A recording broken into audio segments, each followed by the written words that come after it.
વડોદરા જિલ્લાના ડભોઈ તાલુકા ખાતે આવેલ મહાદેવિયા સ્કૂલમાં વિકાસ સપ્તાહ અંતર્ગત ભારત વિકાસ શપથ કાર્યક્રમ યોજાયો હતો। ભારતના વડાપ્રધાન નરેન્દ્ર મોદીએ ગુજરાત રાજ્યના 14મા મુખ્યમંત્રી તરીકે 7 ઓક્ટોબર 2001ના દિવસે પ્રથમ વખત શપથ લીધા હતા। ત્યારે 2001 થી 2024 સુધીની તેમની 23 વર્ષની સર્વગ્રાહી યાત્રાની ગાથા લોકો સુધી પહોંચે અને વિકાસલક્ષી પદ્ધતિથી લોકો જાગૃત થાય તે માટે 7 થી 15 ઓક્ટોબર સુધી રાજ્યમાં વિકાસ સપ્તાહની ઉજવણી કરવામાં આવી રહી છે, જે અંતર્ગત વિવિધ કાર્યક્રમોનું આયોજન કરવામાં આવી રહ્યું છે। ત્યારે જિલ્લાના ડભોઈની અગ્રગણ્ય લઘુમતી સંસ્થા મહાદેવિયા સ્કૂલ ખાતે આચાર્ય સફીભાઈ ગૌરી, શાળા સંચાલક મંડળના પ્રમુખ ઇબ્રાહીમભાઈ મહુડાવાળા અને મંત્રી સબીરભાઈ દુર્વેશ, સહમંત્રી હુસેનભાઈ પચીગરની પ્રેરક ઉપસ્થિતિમાં શાળાના તમામ કર્મચારીઓ અને વિદ્યાર્થીઓ ભારત વિકાસ પ્રતિજ્ઞાથી સંકલ્પબદ્ધ થયા હતા। સાનો કેમ છે?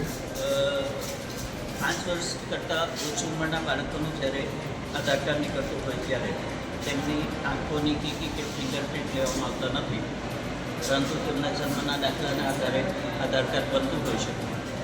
5 વર્ષ પછી તેમની આંખોની કીકી અને ફિંગરપ્રિન્ટ્સ લઈને ફરીથી આધાર કાર્ડમાં નાખવાના થતા હોય છે, તેને મેન્ડેટરી બાયોમેટ્રિક્સ અપડેટ કહેવામાં આવે છે।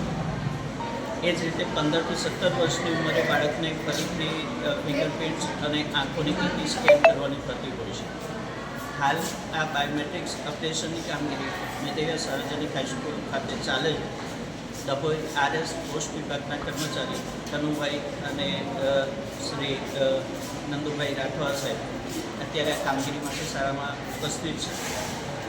શાળાના લગભગ 700 જેટલા વિદ્યાર્થીઓના આધાર કાર્ડ આ સિસ્ટમથી અપડેટ કરનાર છે। ફકીરા ખત્રી સાથે CN24 ન્યૂઝ ડભોઈ। હવે જુઓ દેશ દુનિયાની તમામ ખબરો તમારી આંગળીના ટેરવે। ઉઠાવો મોબાઈલ અને Google Play Store પરથી ડાઉનલોડ કરો અમારી CN24 ન્યૂઝ મોબાઈલ એપ।